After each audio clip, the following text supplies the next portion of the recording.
Hello, সবাই ভালো আছো তাহলে? আজ আমরা দেখবো আসলে প্যারাগ্রাফ নিয়ে আবার একটু আলোচনা করব। প্যারাগ্রাফের একদম এক টু জেড কত প্রকার প্যারাগ্রাফটা কি সুন্দর করে সাজানো যায় এইসব দেখবো আজকে, বুঝছো?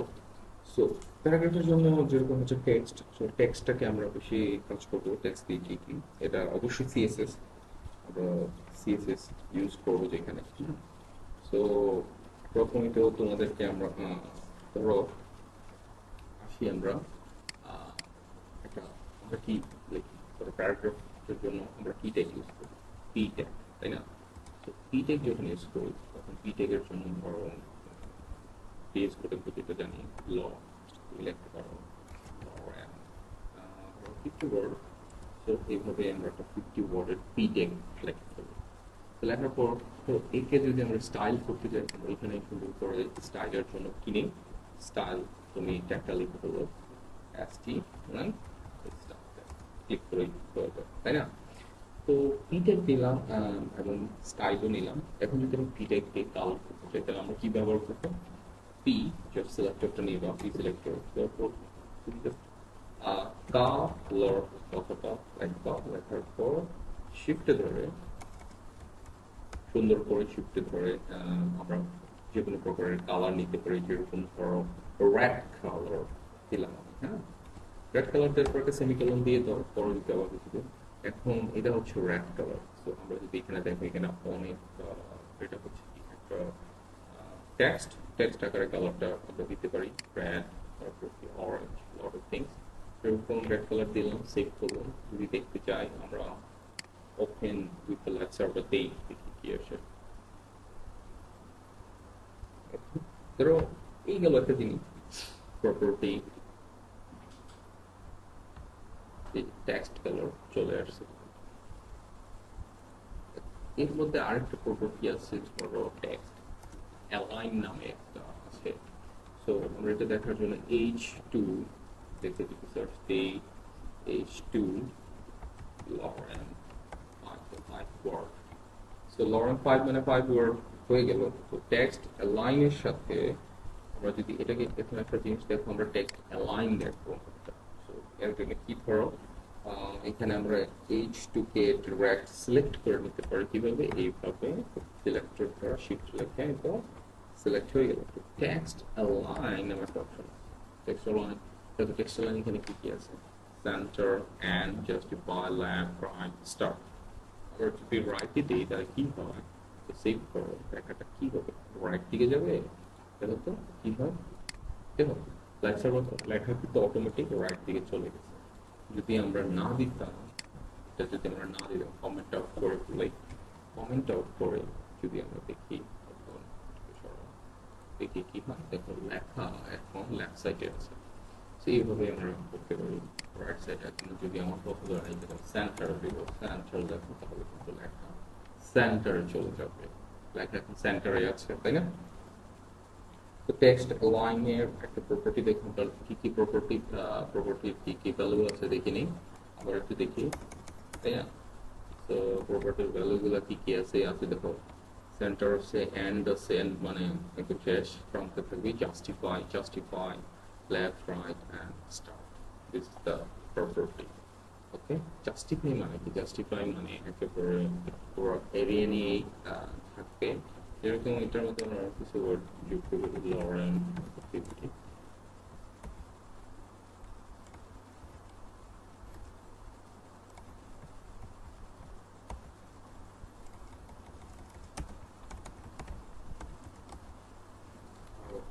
যুক্ত করি, এখানে যায় এই আছে।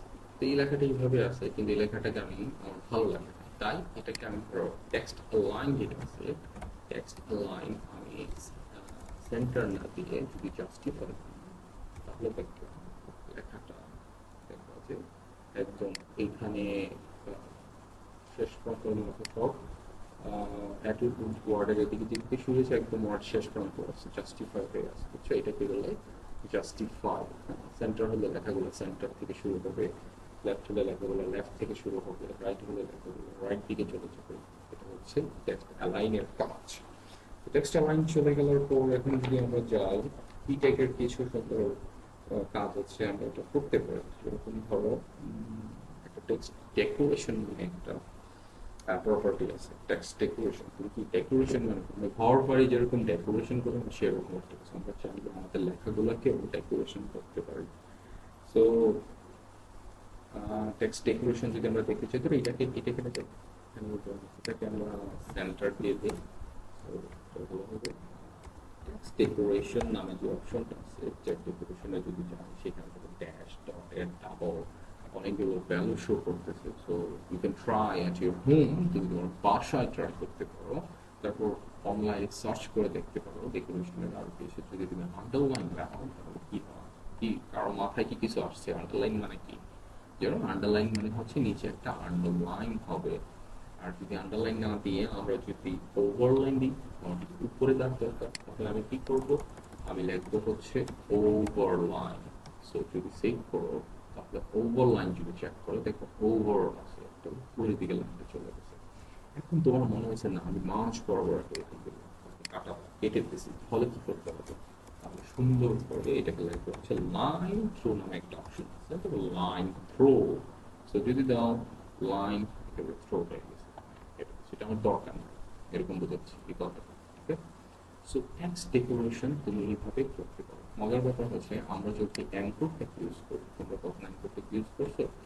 অ্যাঙ্কর ট্যাগটা যখন ইউজ করবো, ধরো অ্যাঙ্কর ট্যাগের মধ্যে এই লেখাটাকে আমি অ্যাঙ্কর ট্যাগে একটা নিয়ে যাই, অ্যাঙ্কর ট্যাগে যদি নিয়ে যাই, অ্যাঙ্কর ট্যাগে নিয়ে গেলে সেভ করবো, সেভ করার পর তাহলে এই লেখাটাকে যখন তুমি টেক্সট ডেকোরেশন কেটে দিই, সেভ করি, সেভ করার পর যদি আমরা যাই দেখো আমাদের লেখাটা অটোমেটিক একটা লিঙ্ক ক্রিয়েট হয়েছে, লিঙ্ক আন্ডারলাইনও আছে, লিঙ্ক ক্রিয়েট হয়েছে। তোমার যদি বুঝতে সমস্যা হয় তাহলে এই পুরোটা এটা দিয়ে দিই। এখন যদি আমরা যাই দেখো একটা ব্রাউজারে অটোমেটিক কি করছে, কালার দিয়ে দিছে আর একটা নিচে কি দিচ্ছে লিঙ্ক দিয়ে দিচ্ছে আর একটা আন্ডারলাইন অটোমেটিক আনবে। তো এটার মধ্যে ক্লিক করো, এটা একটা অ্যাক্টিভ লিঙ্ক এখন হয়েছে, কালার চেঞ্জ হয়ে গেছে। এগুলো আমরা পরবর্তীতে জানবো কিভাবে এগুলো চেঞ্জ করা যায়। অ্যাক্টিভ হলে এক কালার, লিঙ্ক ক্লিক করার সময় আরেক কালার, হ্যাঁ এগুলো দেখবো।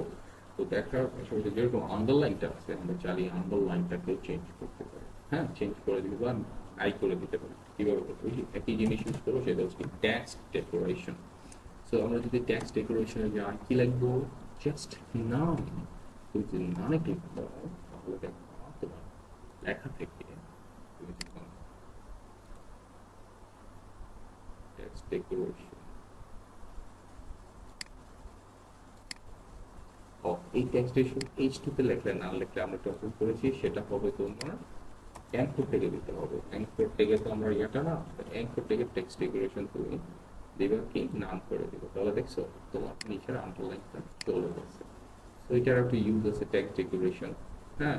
তো টেক্সট ডেকোরেশন কি আমি অ্যাঙ্কর ট্যাগের মধ্যে আমি অ্যাঙ্কর ট্যাগ দিছি, তো তাই আমাকে অ্যাঙ্কর ট্যাগটাই সিলেক্ট করতে হবে, ঠিক তো? এগুলো টেক্সটের একটা সুন্দর কাজ, টেক্সট ডেকোরেশন। তারপরে হচ্ছে আমাদের দেখতে হবে আরো আছে টেক্সট ট্রান্সফর্ম নামে একটা প্রপার্টি আছে। It's a very good property, এটা অনেক সুন্দর প্রপার্টি। তুমি আমরা যখন মাইক্রোসফট ওয়ার্ডে দেখবা আমরা যখন ইউজ করছি সেখানের মধ্যে সুন্দর করে দেওয়া আছে টেক্সটকে আমরা চাইলে পারচেজ করতে পারি। একটা জাস্ট একটা ওদের একটা মেনুর মধ্যে একটা সিস্টেম আছে, এখানে ক্লিক করলে আমরা সিলেক্ট করা অংশকে upper case, lower case, capital লেটারে কনভার্ট করতে পারি, ট্রান্সফর্ম করতে পারি। এটাকে ট্রান্সফর্ম করো। সো এটাকে ট্রান্সফর্ম করার জন্য আমরা কি করতে পারি? ধরো আমাদের এতটুকু লেখাকে বা কি থেকে যত লেখা আছে সবগুলো লেখাকে আমি ক্যাপিটালাইজড করব। সেজন্য আমরা সুন্দর করে টেক্সট ট্রান্সফর্ম নামে যে অপশনটা আছে সেটাকে ক্লিক করে তুমি যদি ক্যাপিটালাইজ বা করতে চাও, ক্যাপিটালাইজ আপার কেস দাও, তো সবগুলো ওয়ার্ড আপার কেসে রূপান্তর হবে, দেখছো সবগুলো আপার কেস। আর যদি বলি যে না each word I want capitalise, capitalise মানে কি প্রত্যেকটা ওয়ার্ডে শুরুর অক্ষর বড় অক্ষর হবে, আপার কেস হবে। সেভ করো, যদি আমরা দিই তাহলে প্রত্যেকটা ওয়ার্ডের প্রথম অক্ষর আপার কেস। ওকে, সেবার এরকম অনেকগুলো আছে, ভ্যালুগুলো তোমাদের নিজস্ব দেখতে হবে। আরেকটা ধরো আমার দরকার হচ্ছে যে ইন্টেন্ট মানে কি। আমি যদি কোনো ওয়ার্ডের এই যে রেঞ্জটা দেখছো আমার যে ওটা আছে এটাকে আমি লেটারটাকে একটু এদিকে সরাই নিতে চাচ্ছি, এগুলো টেক্সট ইন্টেন্ট, আমি যে টেক্সটকে ইন্টেন্ট করতে চাই ধরো আমরা ইয়েতে খুব সুন্দর করে করতে পারি ইন্টেন্ট ধরো 30 পিক্সেলে এরকম করে যে আমার যে পিটেক আছে সেটা ইন্টেন্ট হয়ে গেছে 30 পিক্সেল। ইন্টেন্টটা আমরা যখন কোথা থেকে শিখছি সেটা হচ্ছে তুমি মাইক্রোসফট ওয়ার্ডে গেলে খুব সুন্দর লিখে দেবে, আমরা খুব করে এখন করতে পারতেছি, তাই না? তো এই হলো চমৎকার বিষয়। আর একটা বিষয় হচ্ছে আমার ব্যাপার ধরো আমার লেখাগুলো যেটা আছে এগুলো এই লাইনটা ধরো আমার যে এই যে লাইনটার লেটার গুলোর মাঝে যে স্পেস গুলো আছে এটা আমার ভালো লাগতেছে। So, আমি চাচ্ছি যে না আর একটু স্পেস হলে আমার জন্য ভালো হবে। তাহলে আমি কি করতে পারি, এর জন্য সমাধান আছে, সেটা হচ্ছে লেটার লেটার স্পেসিং। সেটা বোঝাই যাচ্ছে লেটারের মাঝে স্পেস দেওয়া। তাহলে আমি যদি লেটারের মাঝে স্পেস দিতে চাই 2 পিক্সেল স্পেস দিয়ে 2 পিক্সেল স্পেস, ও আমি এটা কোথায় দিছি, পিটেকে দিয়ে দিছি। ধরো পিটেকে দিছি, তুমি কি তোমরা বুঝতে পারবা সো পিটেকে দেওয়ার পরও তখন বোঝা যাচ্ছে ওই লেটারগুলোর স্পেসগুলো একটু বেড়ে গেছে, তাই না? তো এইভাবে আমরা কাজ করতে পারি লেটারগুলোর স্পেসিং। আরেকটা হচ্ছে সেটা হচ্ছে যে লেটার স্পেসিং দেখলাম আমার এখন লেটার স্পেসিং ভালো লাগে। তখন ধরো এখানেও যে দিতে পারি এটাকে লেটার স্পেসিং করছি, লেটার স্পেসিং 1.3 করে দিই, 2 পিক্সেল করে দিই, পয়েন্টের কারণ দিতে পারি, তাই না? দেখো লেটার স্পেসিং কিন্তু বেড়ে গেছে। এইভাবে লেটার মধ্যে তোমরা সুন্দর করে একটা নিউজ পেপারের ব্লক বানিয়ে তুলতে পারবো আমরা চাইলে। তো আরেকটা ধরো লেটার স্পেসিং আছে, এমন ধরো কিন্তু ওয়ার্ড স্পেসিং আমার ওয়ার্ডের স্পেস ভালো লাগে না, তাহলে ধরো আমি ওয়ার্ড স্পেসিং নামে যে অপশনটা আছে সেটার মধ্যে আমি ওয়ার্ড স্পেসিং এ গেলাম, যাওয়ার পর আমার কাজ হচ্ছে এখানে ধরো আমার ওয়ার্ডের মধ্যে স্পেস গুলো আমি দিব 5 পিক্সেল স্পেয়ার, মানে আমার এত বেশি দরকার, আমার অল্পতে হবে না। তো দেখো এখানে কিন্তু 5 পিক্সেল করে কিন্তু স্পেস আছে, না বুঝতে পারলে আমি তো লাইভ সার্ভার নিয়ে রাখছি, আমি যদি একটু বাড়াই আনি 10 পিক্সেল। তো দেখছো ওয়ার্ডের স্পেসিং কিন্তু এখন বেড়ে গেছে। হ্যাঁ, একটার মধ্যে ওয়ার্ডের স্পেস এখন অনেক 10 পিক্সেল করে স্পেস নিয়ে গেছে। আগে এখানে ছিল, আগে এখন কতটুকু অনেকটুকু জায়গা চলে গেছে। তো এই গেল ওয়ার্ড স্পেসিং, কিন্তু ওয়ার্ড স্পেসিং নিয়ে কাজ করতে পারো। আরেকটা হচ্ছে ধরো লাইন হাইটও আমরা দিতে পারি। লাইন ধরো এই যে লাইনগুলো আছে এইগুলো লাইনগুলোর মাঝে আমরা কিন্তু একটা স্পেস দিতে পারি।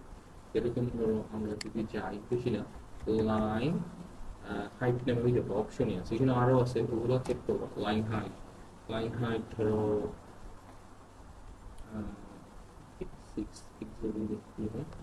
6 পিক্সেল একদম একসাথে লেগে গেছে। সো লাইন হাইট আরো বেশি লাগবে, 20 পিক্সেল। এই যে সুন্দর চাই আরো বেশি 30 pixel, it is good. Line height এইভাবে আমরা স্পেসিং ব্যবহার করে লাইন হাইটও প্রভাব করতে পারি। একটা ধরো হচ্ছে ওয়ার্ড স্পেসিং হলো, লাইন হাইট গেল, তারপর কি করতে পারি, আমার দরকার শ্যাডো, টেক্সটের মাঝে আমি শ্যাডো দেখতে চাই। তো এই টেক্সট আমার যে আপারটি তার নিচে একটা ছায়া থাকে, তো ছায়ার জন্য ভেরি সিম্পল একটা ওয়ার্ড আছে টেক্সট শ্যাডো নামে একটা প্রপার্টি আছে। তুমি যদি চাও সেখানের মধ্যে তোমার জাস্ট কাজ হচ্ছে যে তুমি টেক্সট শ্যাডো দিবা। দ্য হরিজন্টাল টেক্সট শ্যাডোটা কিভাবে কাজ করে, ধরো টেক্সট শ্যাডোটা কিভাবে কাজ করে, টেক্সট শ্যাডো হচ্ছে আমার যদি আমি হরিজন্টালি মানে ওয়াই অক্ষ বরাবর আমার শ্যাডোটা কতটুকু আসবে আর এক্স অক্ষ বরাবর শ্যাডোটা চিন্তা করতে হয়, আর কালার তোমার বলে দিতে হবে। সো আমি এখানে টেক্সট শ্যাডোর প্রথমে নিব হচ্ছে 3 পিক্সেল এবং এরপরে হচ্ছে নিলাম 2 পিক্সেল আর কালার বলে দিলাম রেড। হলো আমরা যদি যাই তাহলে দেখো এখানে টেক্সট শ্যাডো যে বোঝা যাচ্ছে।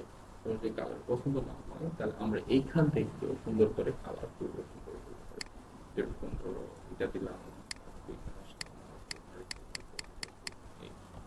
সেভ, এটা হচ্ছে RGB কালার। এই যে কালারের মধ্যে টেক্সট শ্যাডো হয়ে গেছে, তোমরা এটাকে ইন্সপেক্ট করে এটার অ্যাডজাস্টমেন্ট আরো সুন্দর করতে পারবো।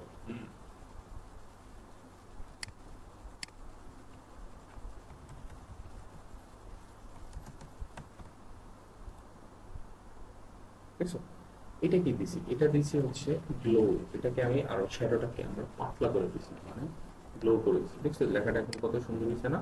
10 পিক্সেল আমি গ্লো করে দিচ্ছি। তো এইভাবে তোমরা টেক্সট শ্যাডোটা ইউজ করতে পারো। আজকের মতো এটাই।